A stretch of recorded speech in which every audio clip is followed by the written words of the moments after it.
BC just lost over 40,000 people for the first time in over 150 years.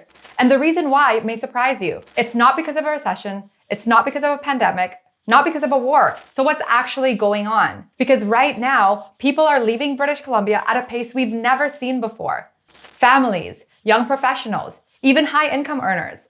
Some are choosing to leave. Others don't really have a choice. And this isn't just a population story. It's changing the rental market, home prices, and what it actually means to live here. In this video, I'm going to break down exactly what's happening, why it's happening, and what it means for you, whether you're buying, selling, or just trying to figure out your next move. I'm Evangeline, mortgage broker and partner at All Trust Mortgage Solutions here in BC. And if you find this video helpful, don't forget to hit that like and subscribe button so you can see more of my content. Okay, so let's start with this. In 2025, BC lost over 41,000 people. That makes it one of the first population declines since the 1800s.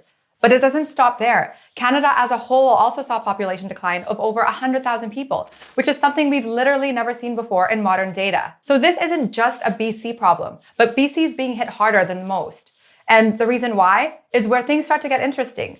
Most people think that this is happening for one reason. It's not. BC is being hit by three major forces at the exact same time. And that's what's changing everything. For years, BC's housing market was supported by one key group: international students, temporary workers, non-permanent residents. They made up a massive portion of renters and future buyers. But in 2025, the government cut back heavily on non-permanent residents.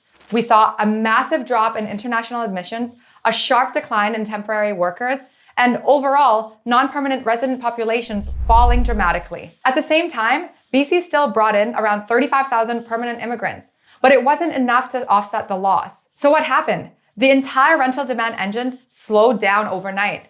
At the same time, people already living in BC started leaving.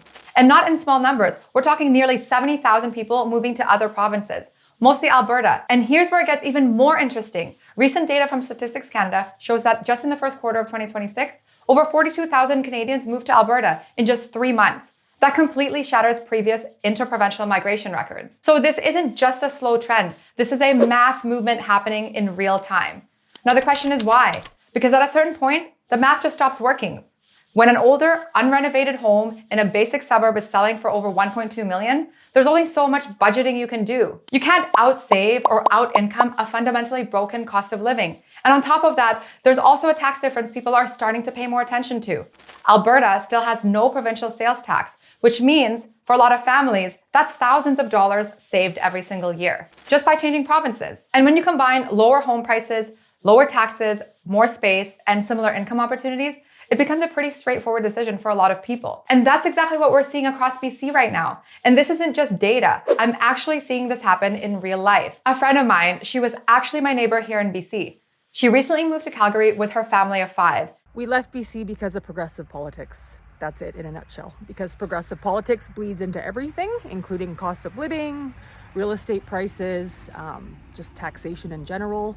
But primarily, more recently, is this land title conflict that's ongoing, with no one being able to sort of describe what this new Indigenous land title entails. And if my home, which maintains a lot of the value that we as a family have, is in question, I'm just not going to stay. We have 4 kids to raise, and we need that money to go toward them. So we got out, and we're very happy that we did. And when you look at their situation, it makes complete sense. They went from trying to make it work here to being able to afford a much larger home with more space and to live a better lifestyle. Same family, same income, just a completely different outcome. And that's a trade-off a lot of people are willing to make right now. This is the one almost nobody talks about. Some people aren't leaving because they want to. They're leaving because they have to. We're seeing mortgage delinquencies rise rapidly, consumer insolvencies hitting record highs, employment insurance claims increasing, job losses exceeding 20,000 in a short period. And here's the big one. Over 50% of Canadian mortgages are renewing by 2027. That means millions of people are about to face higher payments, tighter budgets, and potentially tough decisions. Now, here's where it gets even more interesting.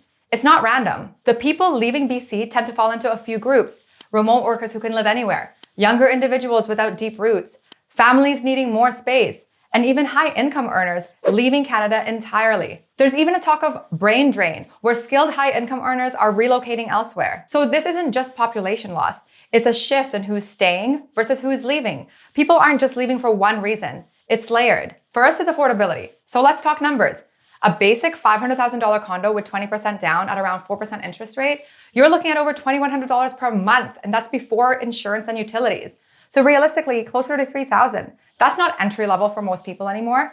Then there's lifestyle. Now let's compare that to other provinces. More space, bigger homes, better environment for families. This becomes less of a financial decision and more of a quality of life decision. Another reason is opportunities. We're also seeing job losses, slowing economy, less opportunity, and more people are asking, if I'm going to struggle anyways, why don't I do it somewhere else that's more affordable? And here's a hidden factor: confidence. This is the one nobody talks about enough. There's growing uncertainty around government direction, policy decisions, legal frameworks, economic outlook.